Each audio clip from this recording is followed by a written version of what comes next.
I think it's so beautiful that we can do this, and every time I'm in LA, I run my mom on her site. It would be beautiful. Wish you long life. So sorry, I miss Sharon so much. Post him on the Facebook. Yeah. It's a little video. There's another picture. Where's my other picture? It's going down that way.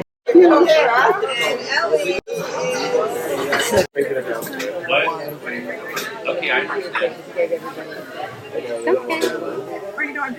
The two sisters should be sitting next to each other. Sorry. Is anyone sitting here? Parents live on Sharon behind her. Should I speak to here and then I wanted to recall I wrote on my mom's gravestone because I put a lot of thought and a lot of effort into it. I'll show you guys pictures afterwards. It's a really beautiful gravestone, but I think when I wrote on it, I don't think anyone here was able to see it, so I want to recall it, and I think it speaks to a lot of my mom's virtues. So, in the first half, it has some quotes from Aisha's Chaya, and each one of them had a lot of meaning behind them. So it says, Pia patra b'chachma v'torah chesed ala shana, hamu b'nei v'yeshua, isha yirat Hashem hi titala. And then it says, beloved mother, daughter, sister, friend, and teacher, a woman and mother whose kindness knew no limits. Her life was filled with a deep love of Torah, mitzvot, and Eretz Yisrael. So, the first part, Piach Patcha B'Chachma V'Torah Chesed Ala Shana. V'Torah Chesed Ala Shana. Her mouth opens with wisdom, and the Torah or the teachings of kindness are on her tongue. Everyone that knew my mom really knew the virtue of kindness that came from her teaching. She always loved to impart her wisdom to others. She always loved giving advice, and I don't think it was ever selfish advice. It was always just advice to help other people. Oftentimes, like we'd be sitting at a Shabbos lunch, and the conversation about education would come up, and people. She would always be trying to help people with their kids, trying to help. Trying to figure out how their children can be educated properly. And I think that was really beautiful, which means her children will rise and celebrate her. Even though I was their only child, I know for a fact that all my children, and hopefully their future children, will all recognize my mom for her greatness and be able to celebrate my mom. So even though it's the plural, even though I was her only direct child, her grandchildren would be helped, exactly. Even if they don't know her, they are her children. Exactly. She taught many children, generation of children. Exactly. And also someone's teacher is considered like their parents would have met it. On her Facebook, she's Facebook friends with all these students that she had, and I recognize them. And they all look very successful, and I know these people for a fact. First she taught at a school that with children that were kicked out of normal school. They brought a weapon to school or whatever, and she would help them from the very damaged state that they were. She would help them, and her main goal was to try to get them into college. She was a high school teacher, and she tried getting them to graduate. And we attended a lot of graduations. And there's a lot of pictures on her Facebook of different graduations because that's what she wanted. And these people look very successful now. And then for the past 7 years, I think, she was teaching at a school for kids that had too many health problems to be able to be at a normal school, and that she helped a lot. A woman in awe of God, she is one who should be praised. She was always a very firm believer in God and very strong Judaism. And I've learned a lot about her history throughout life, and she grew up from, and she's been through a lot, and she really found wisdom behind teaching the Torah and God. And then obviously, beloved mother, daughter, sister, friend, and teacher. Mother, she was the best mother I could have ever asked for. Daughter, it's always been a confident thing for someone to lose a child, but my grandmother really misses her as a daughter. Sister, she has two sisters and a brother. friend, that's most of you guys. I mean, all of you guys. Not, these guys are sister. You guys are friend and teacher. Again, her students. Shayla Fega, but not Amen. Raising you. I'm so thankful to you. The Sevels, you guys have been my second family. It's amazing. Thank you so much. And I know that both you and Sky have helped me since day one. Thank you so much. You know, she would have, if she knows that you guys are helping me so much. She knows. So. She does know. She definitely knows.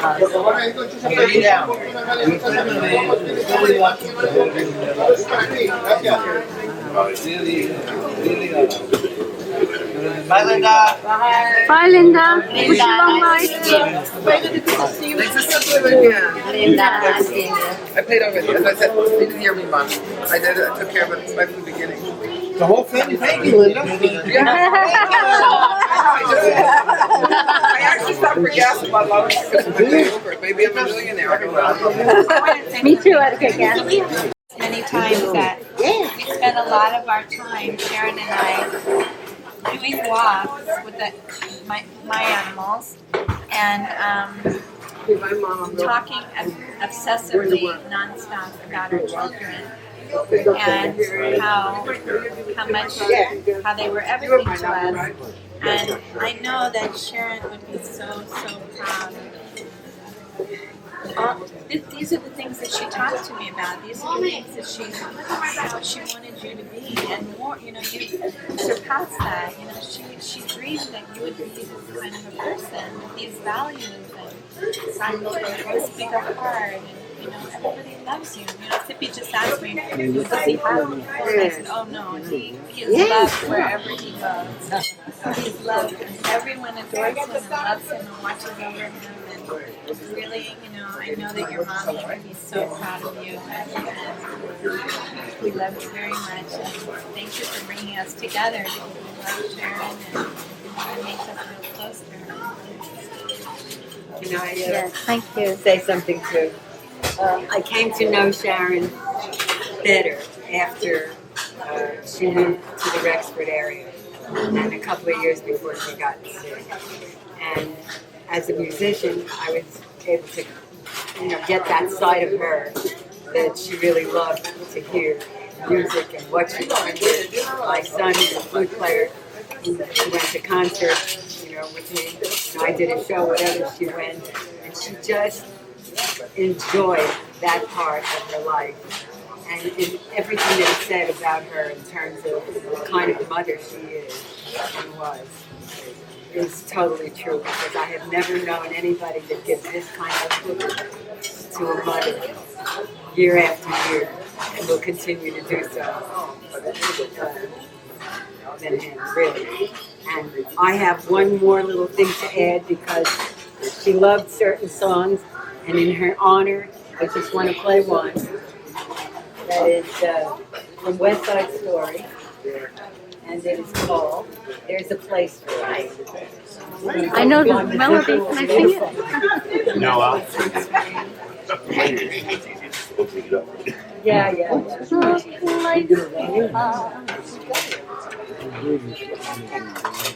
I always love Vera's violin playing. Yeah, I hope the rest of people. The fiddler off the wall. There I am. Tell them no extra charge. They get music, no extra No charge. extra. Yeah, this is a Take the song phone off the called hook. "There's a Place for Us." It's actually And I called know there is. Somewhere. There is. It's actually called Somewhere. In any case, I'm sure there is a place that she hears. I want to believe. What?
Aviv. Wow. Can I speak for a minute? Yeah. Thank you so much. Thank you. Again, Thank you, Vera. really It was love beautiful. You're always thankful and love her. It's really beautiful. Off of Aviv and of Vera. Aviv mentioned before about his mom being at a Shabbos lunch or just in a crowd where a conversation would come up. And I relayed this to you actually a few times. We were actually at Mrs. Stern's house one time, which we were often, and we would, as fate would have it, we'd always end up near each other or talking to each other. And we were talking about, we were talking about singing and getting yourself out there, and I was relaying about Lucy and Desi actually, and how nobody wanted to give Desi the part in I Love Lucy because he was Cuban, and the network wouldn't buy into it, so they put their own act together and toured the country, and they said, if CBS won't give us a job, we'll give ourselves a job, and that's what they did. So Sharon said to me, that's what you have to do. She said, well, that's what you need to put yourself out there, and you need to give yourself a job. And in that time period, that was maybe 3 years ago, that's exactly what I've done. And you know, it was from a little conversation at a Shabbos lunch that put the bug in my head to do that. And Vera just mentioned about Sharon's love for music, and again, as fate would have it, the last time we saw each other in person was she came to hear me at an open mic. It was just maybe 8 weeks before she passed away. And when she came in, I was going to do something else.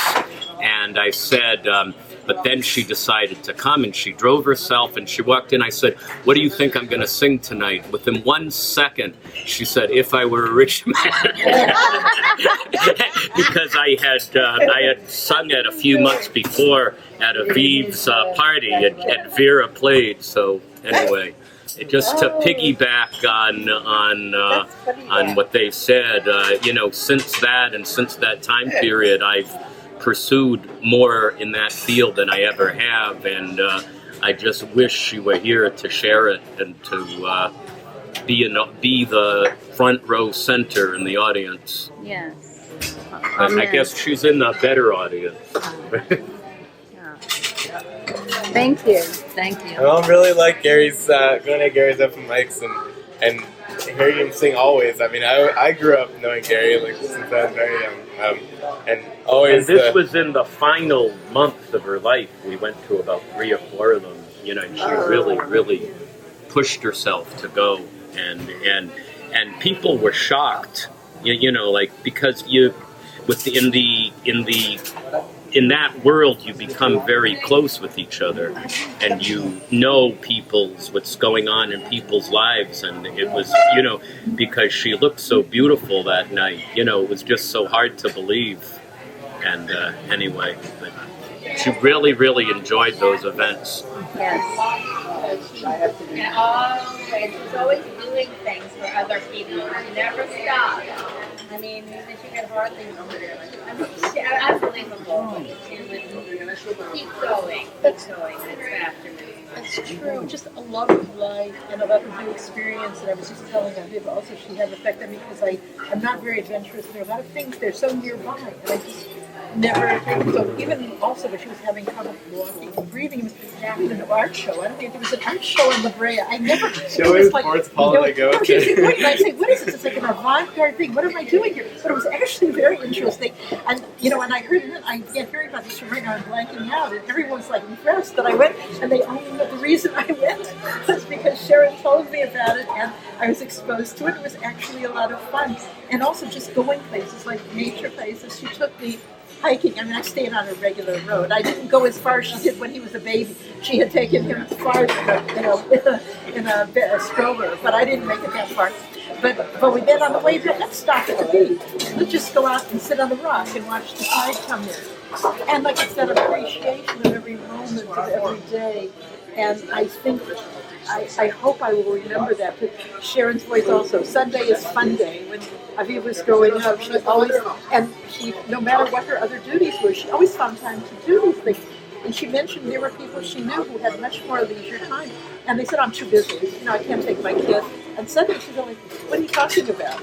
And she would go. So I got to be the beneficiary of that also. Like it was I probably told this, it was like July 4th weekend.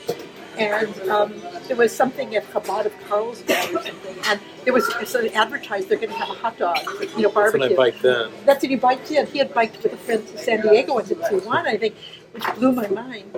And she, first of all, that you said about her being such a wonderful mother, letting him have the space to do that. So we went down there, and I said, this is crazy, holiday weekend. She said, no, I'll drive. She let me drive. Well, Alexis actually, it was just really a lot of fun. And Prius, I'm sorry, Prius. I knew what ended it as. But anyhow, we went down there, and she was right. The traffic wasn't a problem. I saw this place I'd never seen. We met Jews from that area, Chabad, we'd never saw. We had a barbecue there. And then and we stayed over. It became this whole thing, and it was entirely due to her. And I would never have done that. So she opened me up to a lot of things. I hope I don't lose that, because that was, for me personally, that was She lived every day. Just to ride on that, Paula has these gorgeous redwood trees growing outside in her front yard. And these huge redwood trees, it's amazing. You can see them from all across the area. It's really cool. Yeah. But so we I'm sure everyone knows the redwoods. That it's up north in Northern California. They're indigenous to there, and they're huge and they're amazing. But so one time we went up hiking there, and I bought a little teeny plant like this tall, a little baby redwood tree, and I planted it in a pot, and I forgot to water it after a week. But my mom kept taking care of it every single day. She watered it. She made sure it was nice, and it grew from this tall to this tall. After 2 years, and then after 2 years, we're supposed to plant it. So she was looking around, we were trying to figure out where to plant it. We're thinking of planting in Paula's yard, because she figured, if these other trees grew to be that tall, maybe our tree can. But so then we decided we're going up to visit the Strausses, who most of you know, in Northern California. So we, I was like, let's just bring it back up there, let's bring it home. So we put this redwood tree in our back seat, and we drove all the way up there. And when it got dark, we because it's illegal to plant foreign plants in a park there, but we did it anyway. It's not like an invasive species; it's endemic to there, but whatever. So we drove into this park. We went in with a shovel. We dug it in, and it was really that was the classic my mom experience. Did it again? I did, sadly, because we went at night, towards the end of the day. It was hard to figure out where the sun would be. And then when we got there, when I went the next year, it was very wilted. And then I actually uprooted it and put it somewhere that is sunny, because they need sun in the first few years. And then when I went back, it was gone. But it had a chance. It had a chance. And the best part was, because it was on the side of our apartment building, when they repainted the building, it got a bunch of paint on it. So it had a bunch of little white spots of paint. So when we replanted it in the park, it was in a grove of a bunch of other redwood trees. She's like, all right, let's clean up the paint so the city boy can be with its rural friends. So we were scratching up the paint off the leaves so it could fit in.